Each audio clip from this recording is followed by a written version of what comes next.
ton Dieu t'appelle.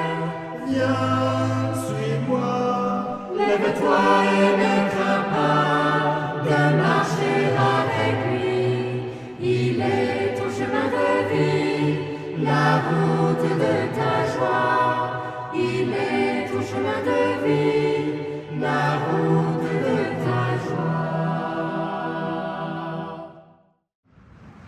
Voilà, donc c'est comme, j'allais dire, presque tous les sacrements, ou au moins le baptême qui est bien, où on souligne bien cette dimension de la vie éternelle qui est accordée. Voilà. Donc Jésus insiste dans l'Évangile. Celui qui mange ma chair, boit mon sang, a la vie éternelle. Donc ce qui veut dire que c'est une nourriture spirituelle pour le corps spirituel. C'est logique, hein. Voilà. Et c'est pour ça qu'on va à la messe. L'homme ne vivra pas seulement de pain, mais de toute parole qui sort de la bouche de Dieu. Alors vous voyez à peu près là, la trajectoire, hein. En gros, la parole de Dieu, c'est aussi une nourriture. Ben oui, puisque le Verbe se manifeste à travers une parole, celle des prophètes, c'est la Bible, quoi. C'est acclamons la parole de Dieu. Il faut aller un peu plus en avant. La création est une parole de Dieu, hein. Et Dieu dit qu'il y est, etc. Et oui, à partir du moment où Dieu est dans un acte créateur, ce qu'on a souligné la semaine dernière pour la Sainte Trinité, tout ce qui advient est une parole de Dieu. Par le Verbe, en lui, tout a été fait. Rien ne s'est fait sans lui. Vous savez, hein, je vous redis ça souvent.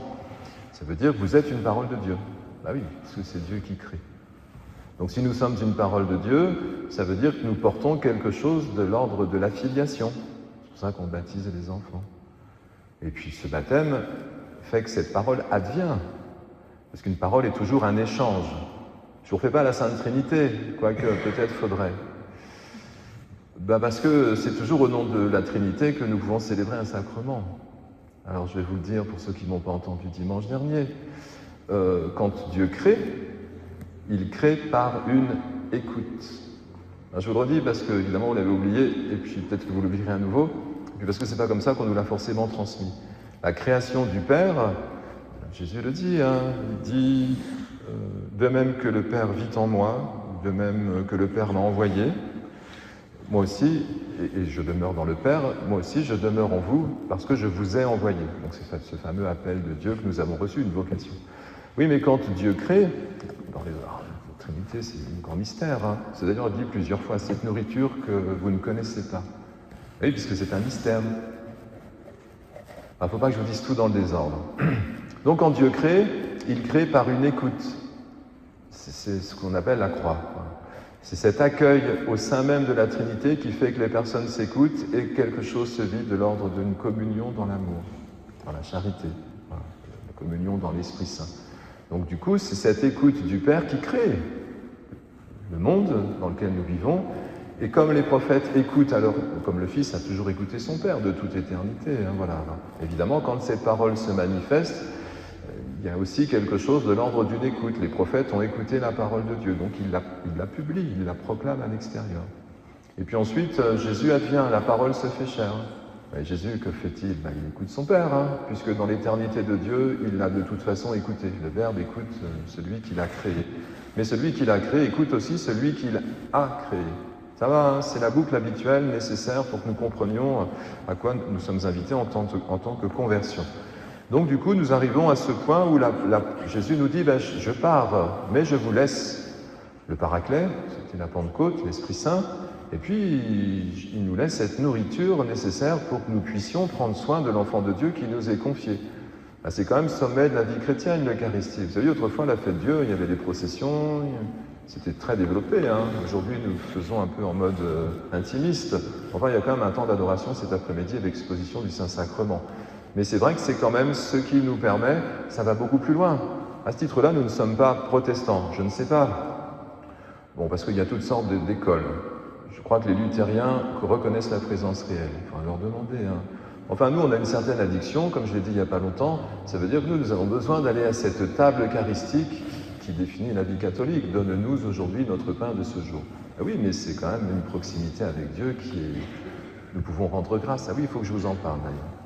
Et oui, Dieu nous se donne en nourriture. L'écoute que nous avons. Je vous rappelle que le prêtre n'a pas de pouvoir. Hein. C'est la communauté rassemblée qui fait que transsubstantiation de nos offrandes. C'est pour ça qu'on fait une procession avec le pain et le vin. Nous venons déposer notre vie sur l'autel. Mais vous êtes participants, hein. Si je dis la messe tout seul, ça ne marche pas. Voilà. Peut-être que ça vous choque, mais c'est comme ça. C'est la communauté rassemblée. Quand Jésus célèbre, il est avec les 12. C'est la communauté qui célèbre. Vous exercez votre sacerdoce, hein, vous êtes baptisés. Bon. Alors, pourquoi faut-il rendre grâce? Parce que Jésus l'a fait. Et je vous ai dit que Jésus nous forme ses disciples pour que nous puissions faire quoi? Faire mémoire. C'était dit hein, dans le Deutéronome. Moïse disait au peuple Israël, souviens-toi de la longue marche que tu as fait 40 ans dans le désert. Et Jésus nous dira, faites ceci en mémoire de moi. Oui, parce qu'on oublie quoi? De rendre grâce. Donc on reprend les paroles de l'Eucharistie, juste le début. Jésus prit du pain, il rendit grâce. On ne fait pas attention. On dit, ouais, Jésus, il donne sa vie, il partage. Il n'y a pas de plus grand avis que de plus grand amour que de donner sa vie pour ceux qu'on aime. Oui, mais c'est quoi donner sa vie? C'est d'écouter l'autre, hein? Non? C'est pas partager ses biens. Ça vient après. Jésus commence par rendre grâce. Il reconnaît le donateur. Oui, mais c'est beau, hein? Parce que nous, on s'approprie tout. Hein? C'est comme ça. C'est pour ça qu'on demande pardon de la messe. Mais nous sommes invités à rendre grâce. C'était le psaume, hein? Nous rendons grâce, ça veut dire que nous reconnaissons celui qui nous accorde sa grâce. Oui, mais cette reconnaissance fait de nous des écoutants et des accueillants du don de Dieu, et donc transfiguration de nos vies.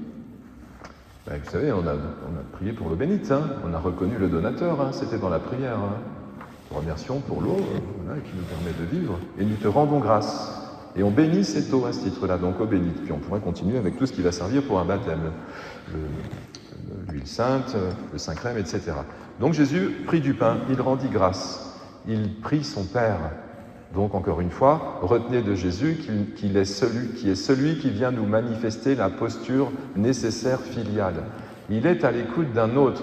Et vous savez, même sur la croix, il rend grâce. C'est pour vous dire, oui, mais quand même, si. Voilà. D'ailleurs, Eucharistie, ça veut dire rendre grâce. Hein. Enfin, donc c'est tous à peu près, quoi. Et oui, Jésus rend grâce sur la croix. Hein. C'est bien, c'est une épreuve. Oui, mais n'empêche qu'il se confie à son Père. Hein. Père, sauve-moi de cette heure, non pas comme je veux, mais comme tu veux. Père, entre tes mains, je remets mon esprit. C'est une prière. Hein.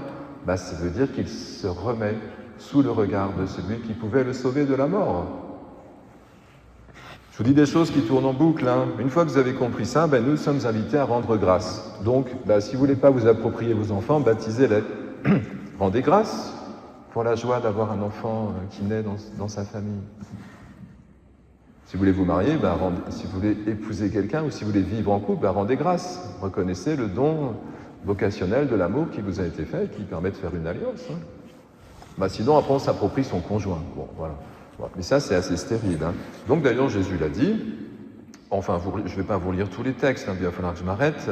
Mais si vous ne mangez pas la chair et le sang, vous avez de la chance, ici, on donne le sang du Christ, le précieux sang. Par intention, si vous ne participez pas à ce repas, vous n'aurez pas la vie en vous. Bon, c'est radical, hein, mais c'est pas faux. Bon, voilà. C'est pas faux, voilà. C'est pas faux parce que, quand même, je sais pas vous, hein, mais enfin vous êtes à la messe, vous êtes venus pour la même raison que moi. Enfin, moi je dois quand même célébrer, hein, mais je pense que quand nous avons communié, nous sommes dans la grâce. Je sais pas si vous en avez la perception. Alors, moi je l'ai.